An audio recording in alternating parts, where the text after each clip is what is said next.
Hello, my name is Dr. Mark Kavanaugh, and I am the designer and teacher for this cultural competency course that you are taking here at KVCC. These courses, these short module-based courses in mental health topics such as ethics and cultural competency are part of an effort here at KVCC for us to provide trainings that you can use to meet the guidelines of the MHRTC continuing education expectations for continued licensure at the MHRTC. So this particular module is a repeat from this particular course, I should say, is a repeat from one that we have done online before in cultural competency. And in this introduction video, what I'm going to go through is the expectations of this class, what you need to do over the next 2 weeks in order to get the continuing education credit, the contact hours for this particular course. So let's take a look at the course itself, explain the course in its entirety, and how this is going to run. So here's the course in cultural competency. This area right here will be filled with this announcement as soon as this is done. The place where you need to go is the content area. And the area that we're looking at here is the overview and syllabus. Here in the welcome section, it introduces the course. It's important to recognize right here that the start date is 12/2/2024 and the end date is 12/14/2024, a total of 2 weeks to get all the material done. This training is self-paced. Each module contains a lesson plan, an online discussion, and an assessment. That assessment is usually, in 4 of the modules, the assessment is a written assignment. In one of them, it's a quiz. So important to remember in the assignments, you have to create a document in Microsoft Word, convert it to PDF, and then upload that to the Dropbox. We continue here. You can take these modules in any order, but it's recommended that you take them in the order that they're in. And because the discussions entail giving responses to individuals' postings, it's very important that you participate in the discussions early. As I said, this entire course here is for MHRTC continuing education credit, contact information for me, and then how you navigate the course right here. I'm going to go over that in just a minute.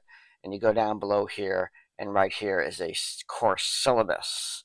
Kind of goes over, read through this kind of quickly as to what we are going to be doing in this course, the 5 modules, how to reply to discussions, the assignments, and ultimately grading. And then, of course, issues related to any accommodations. Over here, then, what we have, and again, we've clicked on the content section here, and then within this link, you're going to see down here are going to be 5 modules. Click on any one of these modules. It's going to take you to an area here where there's a lesson plan, there's a discussion, and there's an assignment. Everything you need to know for the discussion and the assignment is contained within the lesson plan. So in this particular lesson plan, Module 1, click there on cultural humility. You see it does the learning outcomes. And then the teaching content. Go through and read all of this. Try to make it as bright and cheerful as possible here. All these images and stuff that I've written. This is sort of the lecture. Then you come down to the assessment section here, and it describes first the Module 1 discussion, and then the Module 1 assignment. Now, in the discussion, you'll see this material right here, this first 3 paragraphs, are going to be presented in each discussion. These are instructions about how to participate in discussions.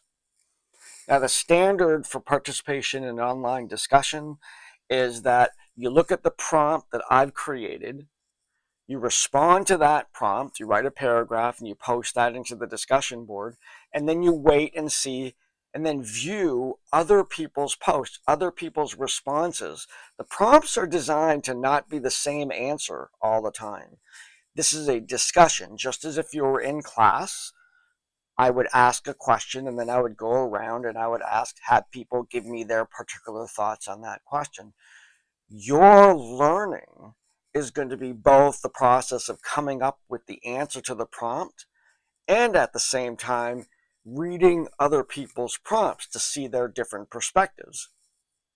This whole course is about perspectives, so to understand other people's viewpoint on those issues, their examples, whatnot, in order to document that you have read other people's posts, I want you to engage with each other. That engagement is going to be exemplified by you replying.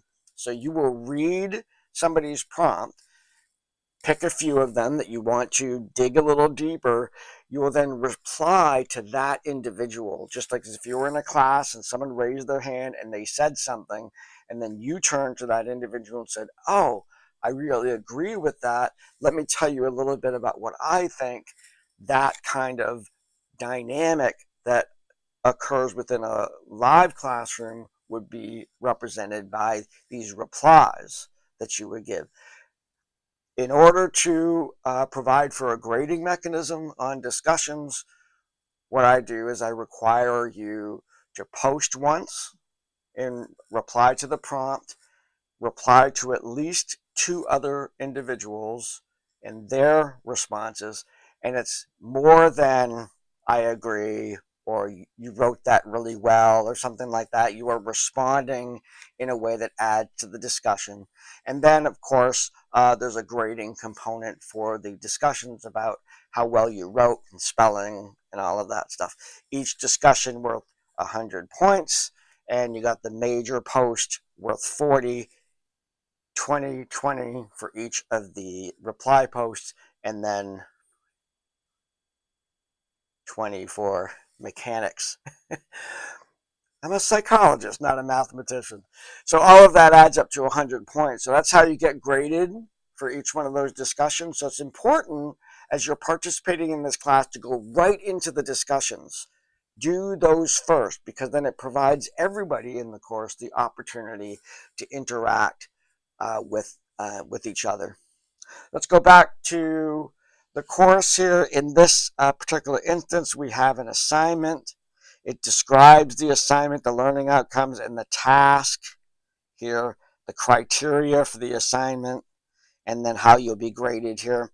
And so for each one of the modules, there's going to be a description of the discussion and a description of the assignment. In each of the videos that I'm going to create for each one of those modules, I will go over what the discussion is and what the assignment is to give you a little bit more input into that. So, that said, I'm going to go back to the table of contents here. Go back to the overview and syllabus. So, what you'll notice is that in each, so I just did module 1, and there's module 2. Module 2 has a lesson plan, discussion, and an assignment. Module 3, lesson plan, discussion, and assignment. Module 4, ditto. Module 5, a little bit different. We have the lesson plan, discussion. It's a quiz this time, and then there's a survey at the end of the class answering questions about the course and what you thought about it. And that is the expectations for this course. Now, we're together for 2 weeks, and it's a dynamic, working at your best times, but you have to get all of this done. I'm going to be grading as it goes. I'm going to grade all the discussions at the end, giving people all the opportunity for the full 2 weeks to participate in those. please go into the discussions. That is really the heart of this. If there's any of you that participated in our live event that we did recently, then you know that the discussion in class is where that dynamic happens. Trying to replicate some of that we had going on in those classrooms. It's really important to engage in this. It's not the same thing. It's not the same as having a live class. It's not the same dynamic, but it's still a very great learning experience. I will tell you that in truth, the advantage of having online discussions as part of a training is that you get to hear from everybody. In a classroom, there are always people that don't participate. Doesn't mean that they're not learning, doesn't mean that they're not engaged. They may be doing much more internal stuff, but we don't get to hear what they thought about it. In an online class, because we have all this time, 24 hours a day, to get all this stuff done, we get to hear from everyone. Everybody gets to contribute. Those discussions are part of the content that you're learning. Not only what I wrote, but what everybody else is doing in terms of reflecting on that material. Can't underestimate how important those are. And then, of course, the 4 assignments and the 1 quiz. If there's any questions that you have about this, I put my email in there, mcavanaugh@maincc.edu. If you've ever contacted me before, you recognize that that's a new email for the community college system. Used to be kvcc.me.edu. Now it's maincc, maincommunitycollege.edu. So feel free to send an email to me. I have heard from some people already who are engaged in this class already. Looking forward to participating in those discussions with you. I am not absent. I will be in those discussions, providing feedback, whatever it is that so that we can have a very good learning experience. So have a great couple weeks. It's an intense, high impact sort of experience. Put into it what you want to get out of it, and I will see you online. Take care.